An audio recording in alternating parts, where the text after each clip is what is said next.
আরমান সাহেব গুম ছিলেন, গুম যখন ছিলেন তিনি জালিম ছিলেন, কিন্তু এই আরমান সাহেব গুম যখন ছিলেন তারপর এখন যে পরিপূর্ণ জালিম হয়ে গিয়েছেন সেটা আমরা জানতাম না। আমরা জানি 5ই আগস্টের আগে এই শিবিরের নেতা কর্মীরা ছাত্রলীগের সাথে অনেকেই ছিল, অনেকে ছাত্রলীগ করেছে, ছাত্রলীগের পদে ছিল, একসাথে থাকার কারণে আচরণগত সমস্যা রয়ে গিয়েছে। যদি 5 তারিখের আগে ছাত্রলীগের পরিপূর্ণ বিচার করা হয় এবং ছাত্রলীগের সবাই জেলে থাকে তাহলে শিবির আজকে নেতৃত্ব শূন্য হয়ে যাবে।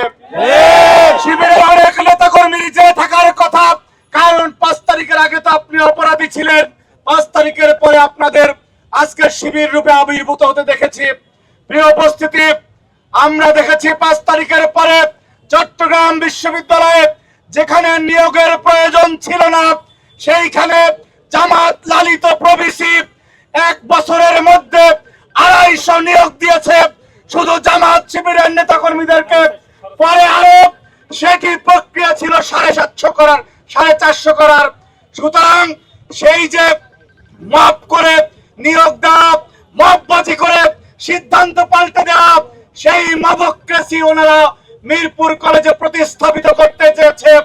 স্পষ্টভাবে বলতে চাই 12ই ফেব্রুয়ারি মবের কবর হয়ে গিয়েছে। মব সন্ত্রাসী আমরা দেখেছি যে আওয়ামী লীগের যে চরিত্র সেই বেহায়া চরিত্রের প্রতিফলন আপনাদের মধ্যে। কারণ মিরপুর কলেজ থেকে যখন আপনাদেরকে দাওয়া দিয়ে সাধারণ শিক্ষার্থীরা বের করে দিয়েছে, এরপরে লজ্জা থাকা উচিত। আর কোথাও যদি এই মব সন্ত্রাসীদেরকে আপনারা দেখেন ছাত্র দলের উপরে, ছাত্র দলের নেতা কর্মীদের রাকিব নাসিরের পক্ষ থেকে স্পষ্ট বার্তা, এই মব সন্ত্রাসীদের ঠ্যাং ভেঙে দেবেন ইনশাআল্লাহ।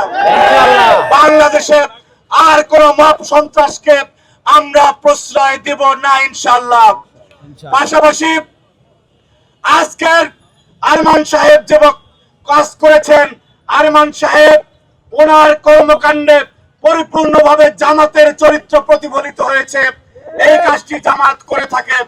বক্তব্য শেষ করছি একটি জাতীয় রাজনীতির বক্তব্য, সেটা হচ্ছে আমরা দেখেছি যে অনেক নারী অথবা পুরুষ, বিশেষ করে নারীদের মধ্যে এরকম থাকে যে ঝগড়া না করলে মানে মাথায় কিলবিল কিলবিল করে, মনে হয় ভালো লাগে না, শরীর খারাপ, পেট ব্যথা এরকম লাগে ঝগড়া না করলে।